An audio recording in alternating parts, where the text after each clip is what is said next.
ভাই, বাংলাদেশে কিছু অকালপক্ষ আবাল আছে। আপনি বাংলাদেশের স্বাধীনতার কথা বলবেন, মুক্তিযুদ্ধের কথা বলবেন, আইনের কথা বলবেন, দুর্নীতিবাজকে দুর্নীতিবাজ বলবেন, তাহলেই এই যে পাকিস্তান জাতের এই আবালগুলা, রাজাকার শাবকগুলো আপনাকে ফেসিস্ট বানাবে, ভারতীয় দালাল বানাবে, তারপরে যা কিছু গালিগালাজ ঠিকই আপনাকে করবে। কিন্তু এরা আসলে কার দালাল? এরা কি পাকিস্তানি দালাল? এটা একবারও ভেবে দেখে না। এরা হচ্ছে অকালপক্ষ।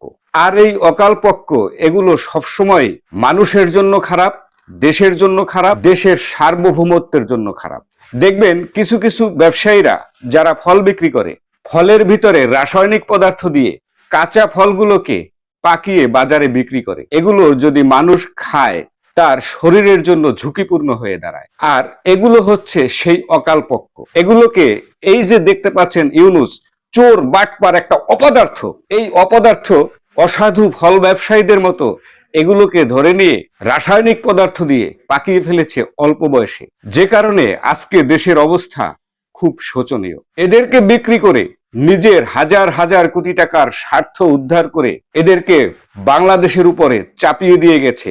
এখন এই বাংলাদেশের সাধারণ জনগণ না পারছে এদেরকে খেতে, না পারছে এদেরকে ফেলে দিতে। এরা এখন দেশের এবং জাতির জন্য হুমকি স্বরূপ হয়ে দাঁড়িয়েছে। তার প্রমাণ আপনাদের একটু দিচ্ছি। দেখুন এই যে নাসির উদ্দিন পাটোয়ারি, সে কি বলছে একটু দেখুন। আমাদের ইন্ডিয়ান কোনো কিছু প্রয়োজন নাই, বাংলাদেশে পর্যাপ্ত জিনিস আছে। অথচ এরাই এই যে অকালপক্ষ, শিশু কিশোর, যারা দেশের আইন বোঝে না, যারা দেশের কূটনৈতিক ব্যবস্থা বোঝে না, তারা ভারতীয় চালের ভাত খেয়ে সেই ভারতকে লাথি মারছে। লজ্জা করে না তোদের? করে লজ্জা? আর পৃথিবীতে যদি কোনো ফকিন্নি দেশ থাকে সেটা হচ্ছে ভারত।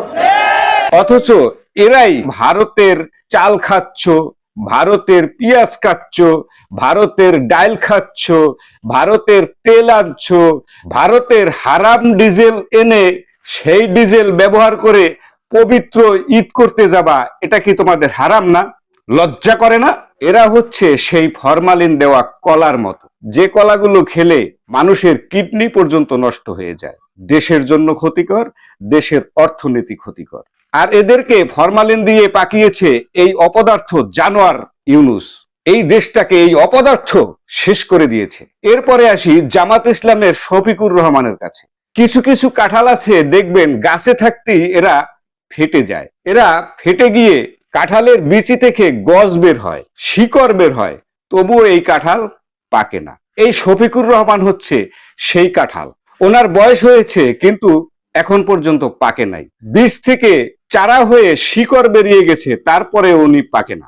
শেষ পর্যন্ত এই অপদার্থ ইউনূস, এই রাজাকার আলবদরের দল, এই জামাত ইসলামকেও সেই একই রাসায়নিক পদার্থ ইউজ করেছে, যে কারণে পাকনার মতো কথা বলছে।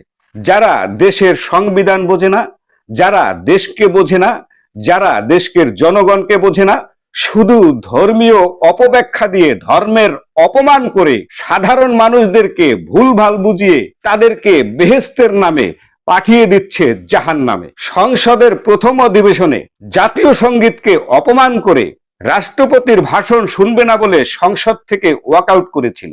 অথচ এই অন্তর্বর্তীকালীন সরকারের সময় রাষ্ট্রপতিকে দিয়ে সুবিধা ভোগ করেছে। অথচ সংসদে প্রথম অধিবেশনে যে রাষ্ট্রপতির ভাষণ তারা শুনেনি, সেই রাষ্ট্রপতির ভাষণের উপরে আবার 50 ঘন্টা আলোচনার জন্য প্রস্তাব দিয়েছে।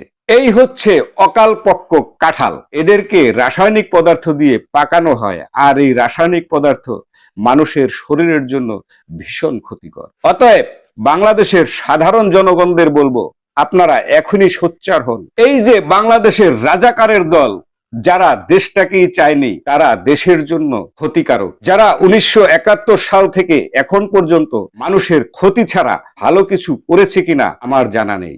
দেশের মানুষকে ধর্মের কাছ থেকে তারা দূরে নিয়ে গিয়ে অধর্মের পথে পরিচালিত করে এরা জাহান্নামের দিকে পাঠিয়ে দিতে চাইছে। এরা ধর্মের নামে দেশের মানুষকে ভুল বুঝিয়ে দেশটাকে একটি জঙ্গি রাষ্ট্রে পরিণত করেছে, যেটা রাষ্ট্রের জন্য ক্ষতিকারক, সাধারণ মানুষের জন্য ক্ষতিকারক, রাষ্ট্রের আইনের জন্য ক্ষতিকারক। একটি দেশকে ধ্বংস করার জন্য এরাই যথেষ্ট। এদেরকে প্রতিহত করুন।